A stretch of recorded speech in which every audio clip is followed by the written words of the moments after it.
Well, hi everybody. Welcome to the DART mission broadcast.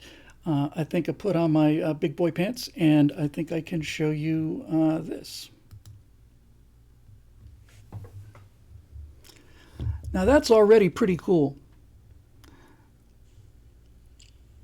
I don't. Welcome to the. I don't know if you can see it, but clearly. I think I put on my big boy pants. I have to do to turn that off. Hang on a sec. Sorry. This. Yeah, let's do that. I think you can see at. Now that's already pretty cool. Oh, come on. If you. Welcome to the. I don't know if you can see it, but clearly. I think I put on my big boy pants. I have to do to turn that off. Hang on a sec. Sorry. This. Yeah, let's do that. I think you can see at. Now that's already pretty cool. Oh, come on. If you. I don't know if you can see it, but clearly, I think I put on my big boy pants to turn that off. Sorry. This. Let's do it. I think you can see, that's already pretty cool. If you, I don't know if you can see it, but clearly, I think I put on my big boy pants to turn that off. Sorry. This. Let's do it. I don't know what it's doing. I went to headsets, so hopefully that'll do it. I think it's feeding back into the feedback, but that's going to end eventually. I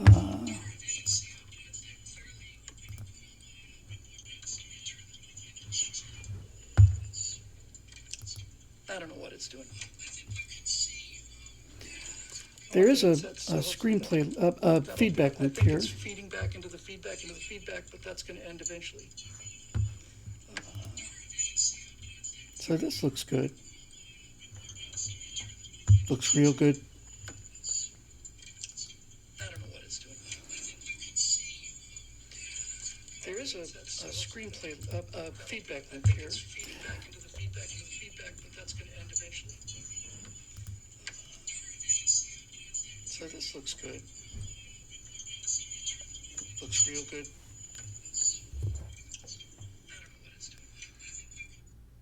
I found the culprit.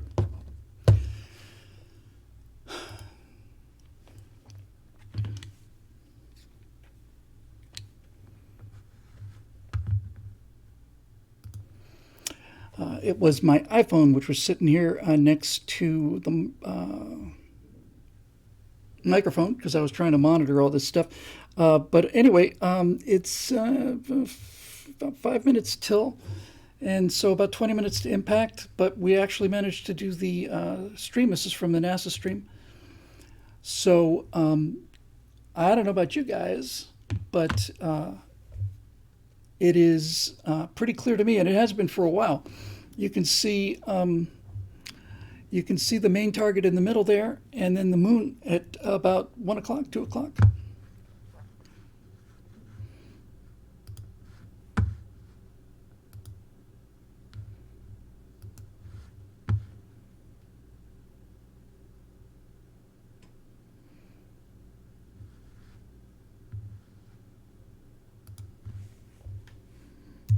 Yeah, sorry about that, gang.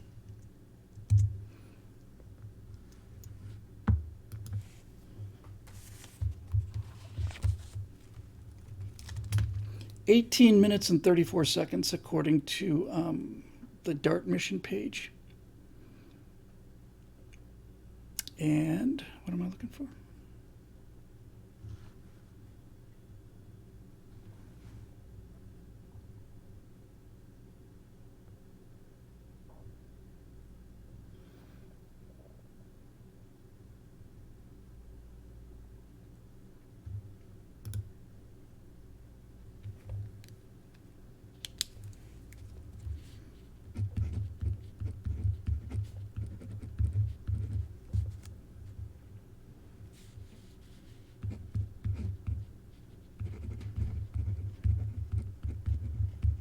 Okay, so you can see, I think there, if you can, in the lower left, right here. That's the satellite, that's the asteroid that's orbiting the bigger moon. This is Didymos is the primary, Dimorphos is the actual asteroid's own moon, and it looks like they got their impact point there pretty much down. If we go back here, we can see that it's 17 minutes 20 seconds to go. So we'll go back to the feed. Hey. So let me tell you what's happening here. For those of you not familiar with it, it's a damn clever idea. First of all, when they wanted to, so this is the first time we've ever tried to alter the course of an asteroid. This asteroid is not a threat to the Earth. It's never been a threat to the Earth, and it never will be a threat to the Earth. So they had to start out with that. But it is unusual. It's not completely unique, but it's unusual in that this asteroid has its own moon. So the primary is Didymos, and you can see that kind of irregular shaped blob in the middle of the screen there.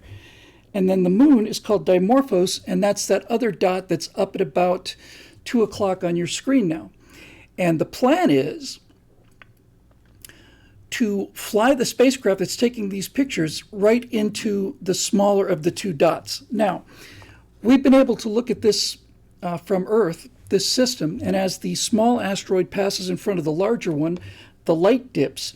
And so we know what the orbital period of that little dot is. The orbital period of Dimorphos around Didymos, we know that to a high degree of accuracy. Now, Dimorphos is only about 500 feet across, so it's a pretty tiny asteroid. But if we were to just hit Dimorphos, if there wasn't a primary there, we'd have to measure how much it slowed it down in orbit around the sun, and that is a very, very, very small thing to do. The beautiful thing about this idea is, since this little asteroid, Dimorphos, goes around Didymos, I want to say once every 11 hours or so, if we hit it, we should be able to slow it down enough to measure it, and I think they're saying they might be able to slow it down enough so that it slows it down by about 55 seconds. So the whole purpose of this test is to smash what is essentially a pretty small spacecraft. The DART spacecraft is not very massive, but the idea is we're going to smash it into the moon, and we're going to see by how much that impact slows down the moon's orbit around the larger primary asteroid. So that is pretty cool. In the upper left-hand corner, I see TGO, which I'm going to assume is to go, or maybe it means something like, I don't know, technological or something or other. But I've been watching this now for about 10 minutes, and it's gone from a single point, and this is coming back to us in real time. The asteroid pair is about 38 light seconds away, so it will have hit, but we won't know it for another 38 seconds. Now, you can see these constant little changes that are being made there. At this point, you really are trying to hit a bullet circling another bullet with a bullet. I guess you're probably trying to hit a BB that's circling a marble with a bullet, but generally you get the idea. And so, given that 38-second or so time delay, they cannot steer this into the asteroid from Earth. They had to set up their own internal autonomous navigation system. So the DART spacecraft is on its own now and has been for a while. I think 45 minutes before impact, they just turn it on. So what's happening is when that image moves a little bit, the spacecraft is correcting, and we're already beginning to see a fair amount of detail on Didymos. But the gap between the two continues to grow. And again, remember, we're not aiming for the big blob. We're aiming for the little blob. And that's why you'll see the camera constantly adjusting to keep not the main dot, not Didymos, but the little moon Dimorphos. It's trying to keep that in the center of the frame. And it is moving real fast. I don't know what the actual impact speed is, but it's certainly tens, if not hundreds of thousands of miles per hour. So that's where that is. We are right here. Hi, everybody. Welcome to the Don't Mess With My Planet edition of Stratosphere Lounge. I'm just coming in to say hi. Let's go back to the screen grab. And yeah, shields up, exactly, says the combat mechanic. So here we go. Hey, look at that. Dougman says, the Union of Asteroids protests this aggression. Yeah, absolutely. Thank you very much, Harley Q. 13,500 miles per hour. So, the probe weighs a couple hundred pounds. Even the small moon weighs a couple trillion, probably, certainly billions of pounds. And it's the old force equals mass times velocity, right? Did I get that right? It's been a while. Basically, if you throw something that weighs 200 pounds at something, it'll impact a force. If you throw it faster, it'll impact a greater force. And if you throw it much, much faster, you will put an awful lot of impact on that. So all this is about is very simple. This probe is taking its weight and aiming at that moon, the little dot, Dimorphos, and it's going to hit it at 13,500 miles an hour, and it's going to hit it right smack in the face.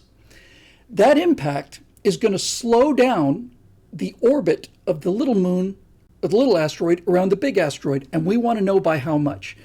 Once we know by how much, then we'll have some really good data. If we ever have to deflect something, there's been all this talk constantly, oh, well, we'll have to use nuclear weapons, or we'll have to do this, or we'll have to do that. It's like, no, you don't have to do any of those things. You don't have to blow it to pieces. You don't have to, I'm just going to turn off some lights here so I can watch this. You don't have to do anything.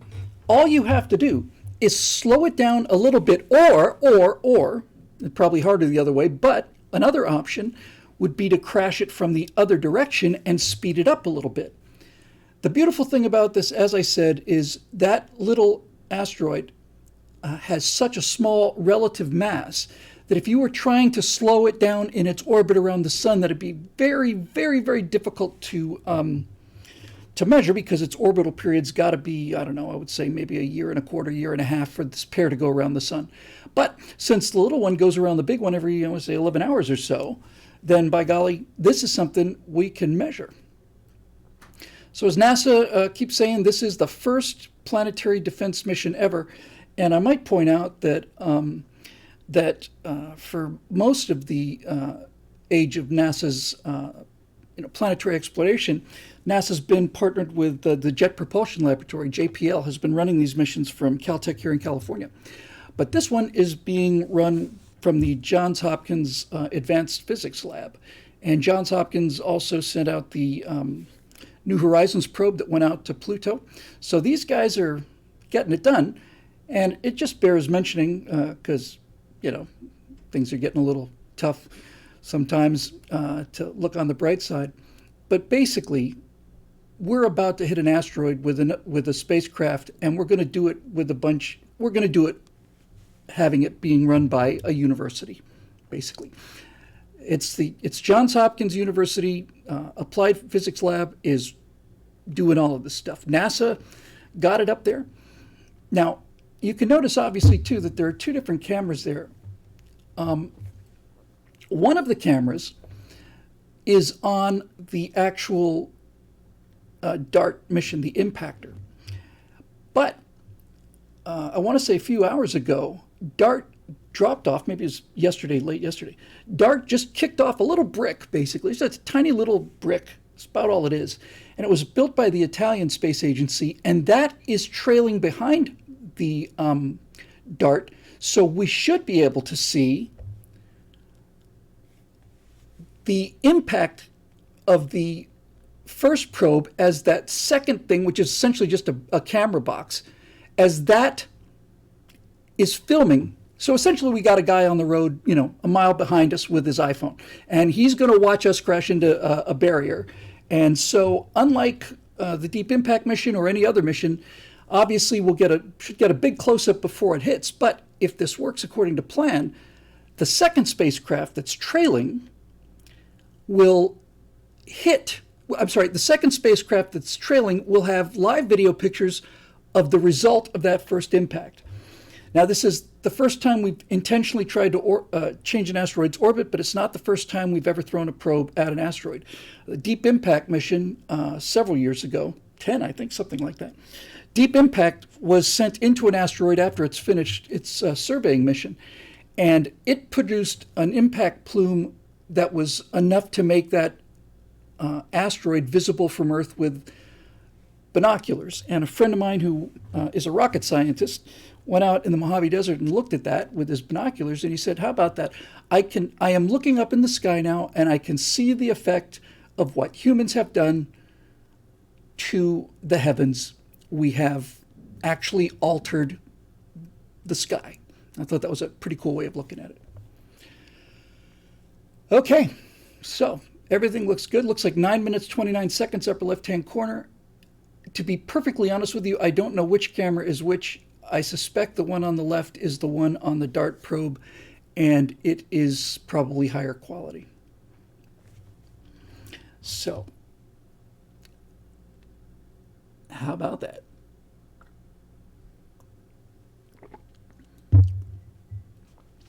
Definitely starting to see some details now on Didymos.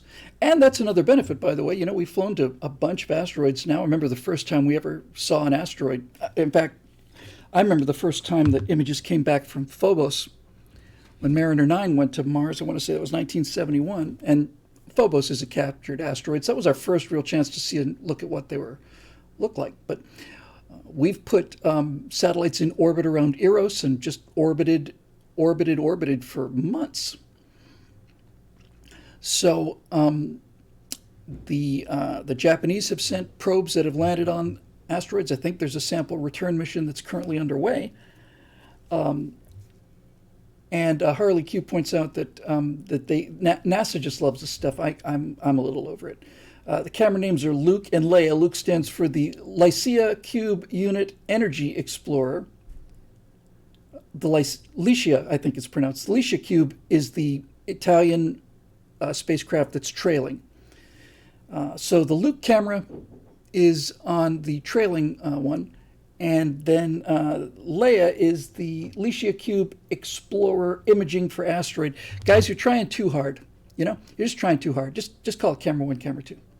But by golly, we are getting close. 7 minutes, 41 seconds. But as I was saying a minute ago, we are going to get a good close look at 2 new asteroids. And every one of those we get is another little piece of discovery. I am just now barely starting to see a little bit of modeling on the surface of Dimorphos. Just a tiny little bit of variation in color and texture. But, I mean, this is kind of wild, you know? This is coming back to us, looks like about a frame a second or so, kind of like what my computer used to play video games at, about a frame a second. But this is really happening. We are hauling butt towards that thing right now at 13,500 miles an hour. Here's another little thing that just to pass the next 6 minutes and 48 seconds.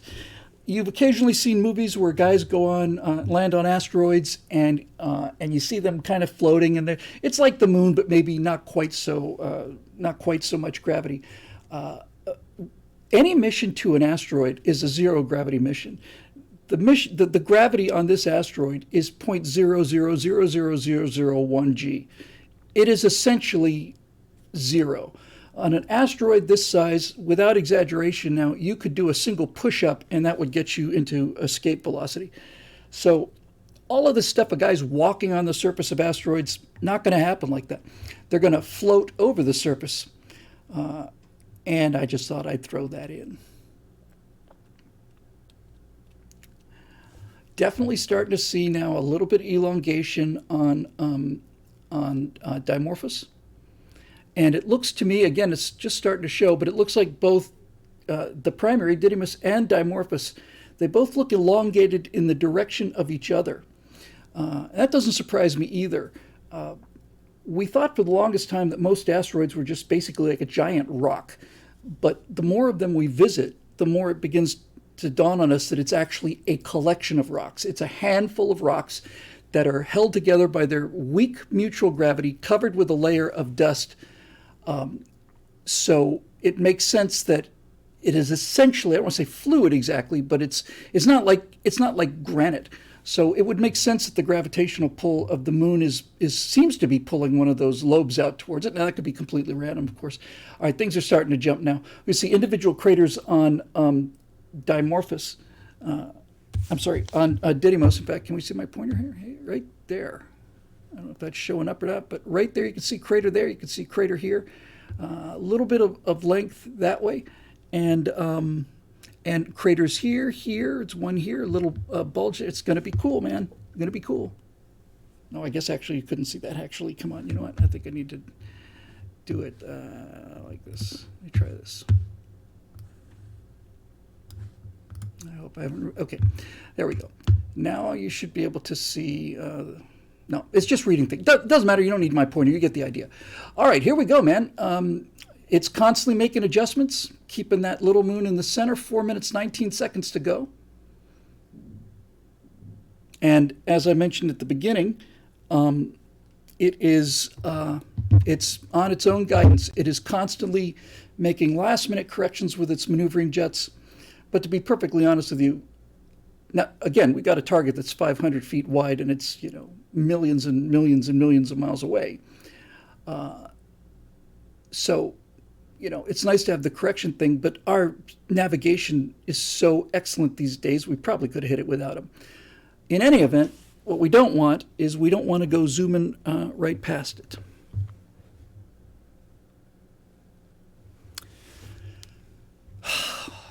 All right. 3 minutes, 31 seconds. It seems to me that the camera on the left is showing considerably more detail than the one on the right, so I'm going to assume that the camera on the left is from the DART probe and the camera on the right is from the little camera brick that's following it, which means that, if I'm correct, the camera on the left, we will see this thing fill the frame and then it will cut to black, but we should see some kind of ejector or something on the secondary camera. So look at that. You can see individual boulders on the surface of Didymos. Now we are hauling butt, man. It's kind of cool watching history happen at 13,500 miles an hour. Lots of detail on Didymos. Now, little details on Dimorphos. You see that little speck? It's almost like Dimorphos has I can't really tell, but maybe it's just a crater. Because for a second there, that little speck at about 7 o'clock, 8 o'clock on Dimorphos looks like it was maybe another moon, but that's probably just a highlight. So here we go, 2 minutes, 28 seconds. Now, I don't know if that is time to impact or time. In other words, I don't know whether that 2 minutes and 17 seconds includes the 38-second delay or not, but we're going to find out soon enough. Vorpal Bunny's Revenge says, I can see an Iridium Q-36 explosive space modulator. So we're waiting for the earth-shattering kaboom.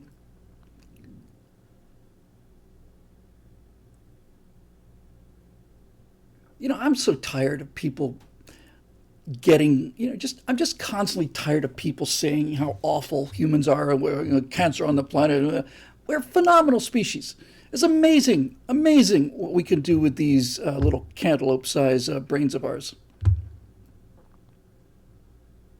You can see individual boulders and rocks now clearly on the surface of Dimorphos. Didymos is out of the picture. It's gone. We are getting close. We're about 1 minute 20 away now. Things are going to happen very fast, by the way. Perspective is kind of weird. It's like going broke. It's very slowly at first and then very, very fast. So we are not slowing down, and the closer we get, the more apparent that 13,500 miles an hour is going to be, and it's starting to happen now. We're about 1 minute out. Come here, you little bastard. I got something to show you. Here it comes. Oh, man. Look at that. Now, again, you can see the irregular surface. Just imagine that as a cluster of much, much smaller rocks that are kind of just held together by dust. It's not a big solid surface. Things are going to happen real fast now. Oh, baby. It's just going to happen so fast you won't believe it. It's just going to be wham and up. Whoop. Okay. Oh, my God. Oh, wow. And another one, got another one. Look at that.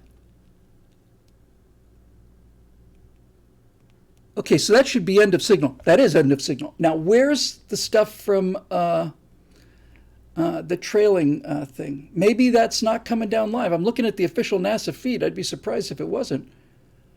But both of those cameras are now,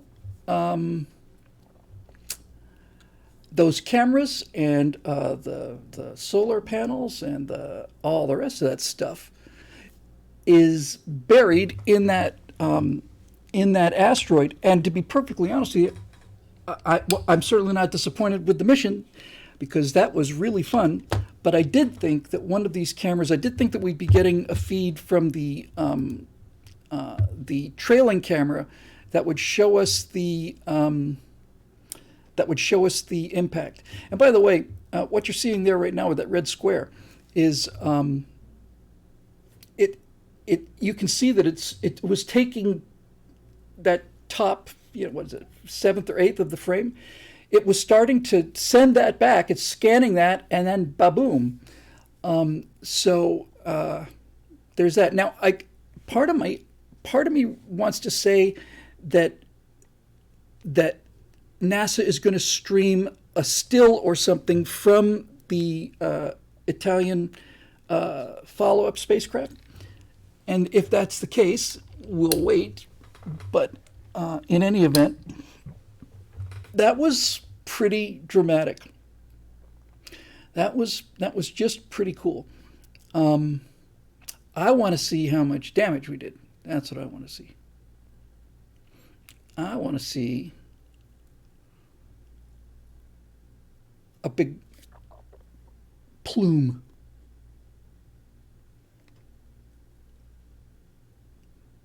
You know what? I've changed my mind. I don't want to hit the asteroid. I want it to come back. I think really at this point, I'm just chickening out. You know what? Let's just kind of spin off to the side a little bit. I was talking with somebody about that. Was it Steve or Scott or something? That when the autonomous system takes over, about 20, 30 seconds before it gets there. Hey, there's Scott. Who says they'll mail the 8mm film back from the Italian drone. That's fantastic. We should get that back from the lab at the drugstore, and should have those images in about a week or two. But I don't know if it was Steve or Scott or somebody was saying when this thing goes on to full autonomous mode, it'd be funny if it just suddenly just started veering off to the side. It's like, see, this is what you get when you try to do this AI thing. So Theodore Roosevelt, who is back from the grave to watch this exciting event, so that was awesome. Any idea what the scale was on those last couple of frames? I don't, but I'd be willing to bet you they are like the smallest rocks there would certainly be smaller than a house and might in fact be maybe the size of a dinner table or something. So I did hear that I don't know. I definitely don't want to fold up the tent, but at the same time, I want my I want the earth-shattering kaboom. I think, and I did say this before. I think on the right angle we did on this, that this mission, which has been run by, as I said earlier, by the Johns Hopkins Applied Physics Laboratory, who did an incredible, unbelievable job of doing it. But I think rather than having Johns Hopkins run it, I think the mission should have been basically coordinated by Michael Bay, because if that had been the case, then we would have had like high definition footage behind it, and when the thing hit, it probably put up a dust plume. But we could throw in some gasoline explosions or something like that, like an entire rain of particles just coming, not even just coming past the camera. So there's this boom, there's this giant gas. What I want is a gas explosion. Then I want the particles to come out, and then I want one of those particles to hit the camera lens and send the camera lens spinning. That's what I want. That's what I want to see. What do you mean Well, I'm telling you what I want. That's Michael Bay. Where are you when we need you? Well, we keep awaiting. Looks like NASA keeps us streaming.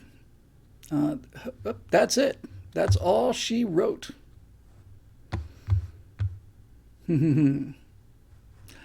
Okay, friends and neighbors. That is the DART mission. And they done darted it. There's no question that they hit it.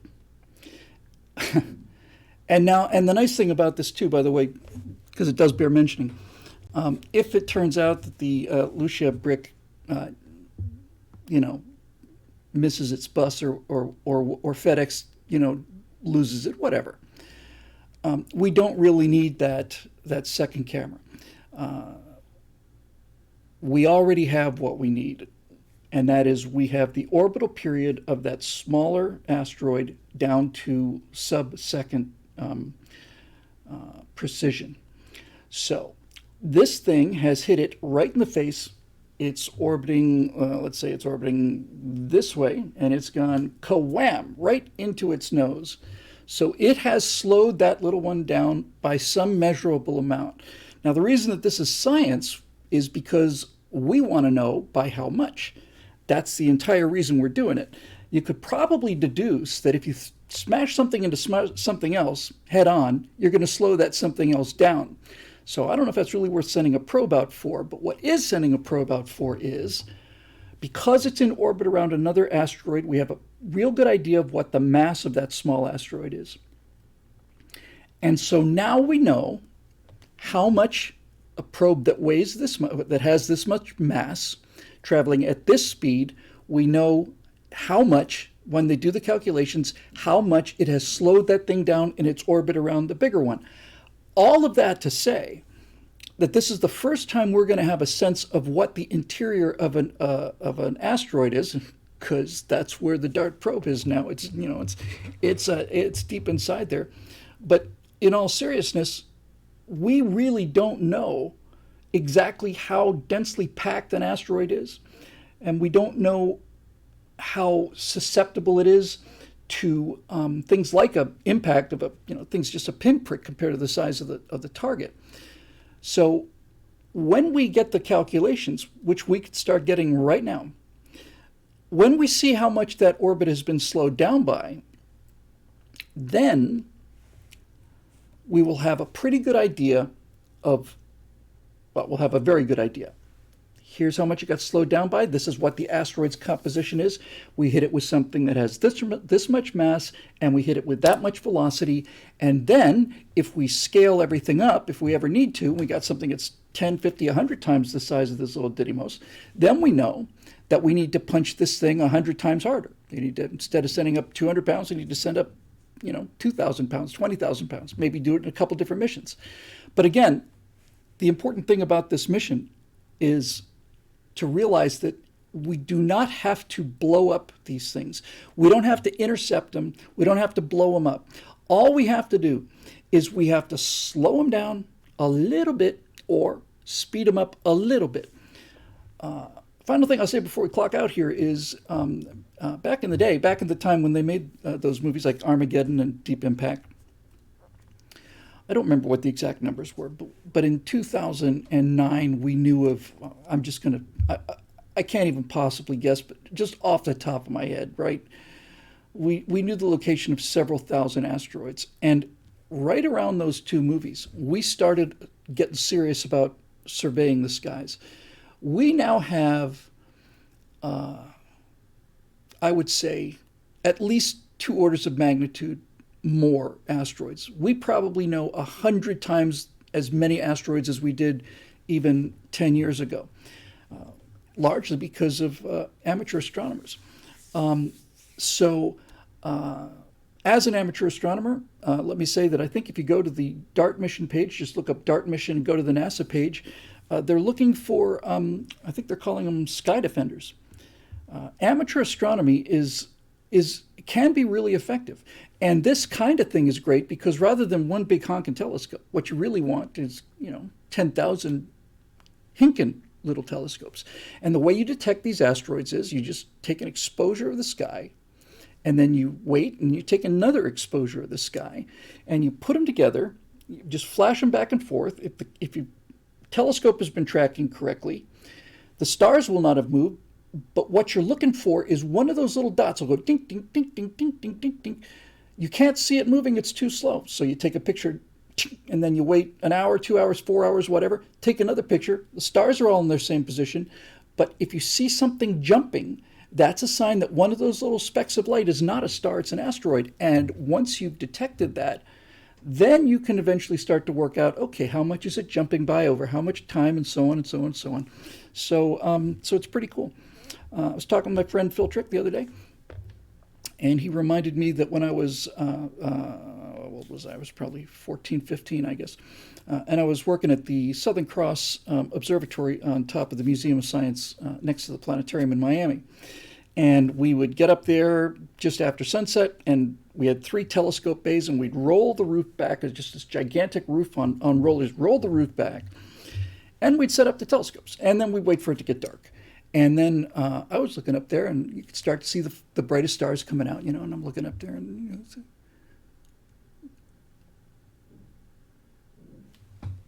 because I knew the bright stars. There's Vega, there's Deneb, there's Altair. Right, what is that? It's not moving. What is that? So I said to Phil, Phil, what is that? It's not Vega, it's not Deneb, it's not Altair, and there's no bright star there. What is it? So, after a moment's hesitation, we put the telescope on it and realized it was, in fact, a star. And what we found out was that I was the second person in America to discover, in terms of who called it into the Smithsonian first, I was the second person in America to discover that supernova. The night before, there was no bright star there, and then there was. It went out pretty fast, but I'm kind of proud of that, actually. Old eagle eyes there. Didn't even have to wait till it got dark. So, as a happy coincidence, I have just posted, meaning 2 hours ago, on our other channel, on the Stratosphere Studios channel, I've posted the first of these kind of tutorials on the colonies, the science fiction show that I'm working on. And it's an hour long, it's 52 minutes, something like that. 52-minute long walk around with Star Engine. Shows you how Star Engine works. We spend a fair amount of time in our solar system just to get the hang of it. Then we go out to Ross, what was it, 148, something like that. And we fly around that system. So it's actually kind of fun. It looks really good. And that is available on our other channel, which is Stratosphere Studios. Just look for that on YouTube. It went up, I don't know, 2 hours ago. If you're into this kind of thing, and presumably you are because you're watching it, you'll get a kick out of it. And I suspect that once you see Space Engine in action, I start the video by saying, if you're interested in it, here's how you find it, here's how you get it, here's how you download it. I think it's $24.99, something like that on Steam. But again, the video shows you exactly how to get it. If you like flying around in space and seeing all of this stuff, Space Engine is fantastic. It's put out by a group of people. It's not a big studio or anything. And they certainly deserve your support. So I also did, by the way, the planets that you see in Space Engine are not terribly detailed. In fact, some of them are pretty simple, but all the math is correct. So the orbital period, temperatures, all that stuff. So during the course of that first tutorial I just mentioned, in 3 or 4 places, I said, this is what Space Engine is showing you, but this is what we will put in its place. Then I get a real nice rendered image of a planet out of Unreal Engine. And the beautiful thing about Space Engine is you can land on one of these moons around one of these planets, and it will show you that's where the sun is. Here's how much of the crescent you can see. This is how much atmosphere there is. It's just really, really fun. And I hope you take a look at it. And if you feel like fast forwarding, I certainly won't be offended by it. All right, it's 4:30. I am going to close this edition of the Stratosphere Lounge because it's technically is the Stratosphere Lounge, the news story. But we will be back in an hour and a half with our Monday night Stratosphere Studios.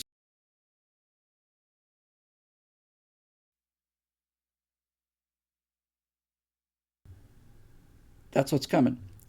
this is what's on its way out. Thanks for joining us. It was great fun watching this with all you wonderful people, and looking forward to seeing and posting when as soon as it becomes available. The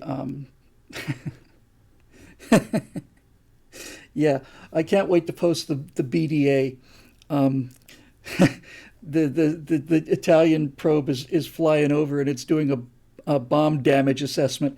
It's going to see whether we took out, the hangars and the runways that we wanted to get. Just fly right past, do a nice bomb damage assessment thing.